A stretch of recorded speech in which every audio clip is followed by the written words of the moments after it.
सफलता में अहंकार नहीं करता और विफलता में विषाद की खाई में नहीं गिरता है। पूरे हैं वे मर्द जो हर हाल में खुश हैं, मिला अगर माल तो उस माल में खुश हैं, हो गए बेहाल तो उस हाल में खुश हैं। कभी चबावे चना चबीना, कभी लपटा ले खीरांदी, वारे मौज फकीरांदी।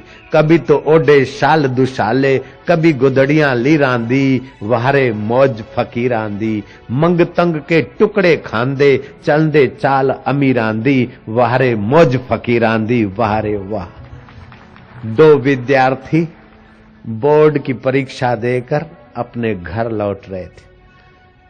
देखा सिनेमा थिएटर के बाहर कुछ भद्र पुरुष उतरा चेहरा लेकर एक दूसरे के सामने झांक रहे, अपना सिर कूट रहे। उन दो विद्यार्थियों में एक पतला दुबला था और दूसरा अप्पू छाप था। जयराम जी बोलना पड़ेगा। उस विद्यार्थी को नागपुर के सब लोग जानते, भारत भर के सब लोग जानते, विदेश के लोग भी जानते। मैं उस विद्यार्थी की बात बोलने जा रहा हूं। जयराम जी बोलना पड़ेगा। मैं पूछूंगा वो कौन विद्यार्थी थे। दक्ष आरम प्रचलो जयराम जी की उसी विभाग के वो मूर्धन्य थे। एक पतला दुबला विद्यार्थी और दूसरा अप्पू छाप। अप्पू छाप समझ गए ना? थुल्लो थुल्लो दुम्बो दुम्बो एकड़ो दुम्बो है, पतलो डुबलो। देखा कि दोनों लोग उदास हैं।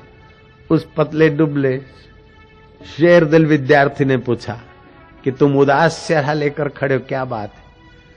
बोले क्या करें, हम फिल्म देखने आए लेकिन हमारी फिल्म हो गई।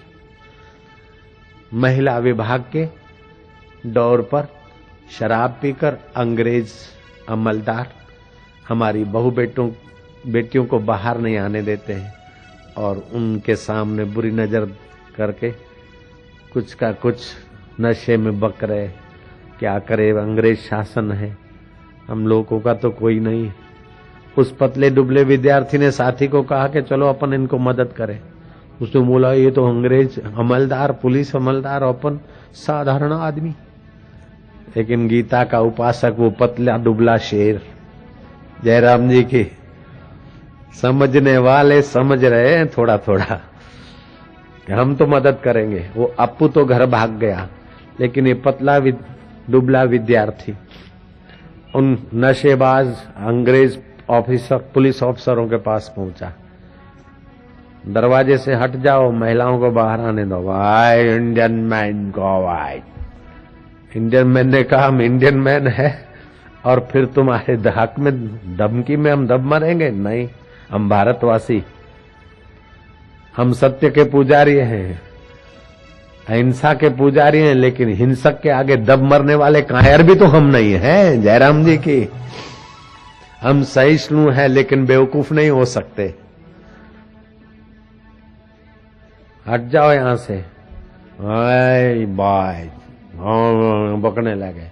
जैसे शेर हाथी पर छलांग मारता है, ऐसे उस पतले विद्यार्थी ने छलांग मारकर उस मोटे ताजे 6.5 फुट गोरे की फैंट पकड़ी, धड़ाक एक तमाचा रखा। नशा उतरा और उसने तो सड़क नापी और दूसरा देखकर भाग गया। उस पतले दुबले विद्यार्थी ने महिलाओं को, बहु बेटियों को हाथ जोड़ के कहा, माताएं आइए बधाइए। और माताएं और बहु बेटियां अपने अपने अभिभावकों के साथ अपने अपने घर गई। वही पतला दुबला विद्यार्थी आगे चलकर किस नाम से घोषित हुआ है, अब आपसे ही पूछूंगा। नागपुर के लोग तो उस विद्यार्थी को अच्छी तरह से जानते। हेडगेवार 9, सुभाष चंद्र बोस 9, वीर सावरकर 9। पतला दुबला था और संघ दक्ष आरम उसमें सर्वोपरि पोस्ट पे था वो। है गुरु गोलवेलकर जिंदाबाद। जयराम जी की, जयराम जी तो बोलना पड़ेगा। तो ये गीता का उपासक, वेदांत को समझने वाला अपने शरीर को मैं मानने की लंबी गलती नहीं करता, अपनी अमर आत्मा को कभी वो भूलता नहीं है। गीता का वह ज्ञान है। महाराष्ट्र के महान संतों में से एकनाथ महाराज, समर्थ रामदास और ज्ञानेश्वर महाराज क्या कहते हैं? एकनाथ जी कहते हैं, स्वहित कारणे संगति साधुची, स्वहित कारणे संगति साधुची, भावे भक्ति हरिची भेटी।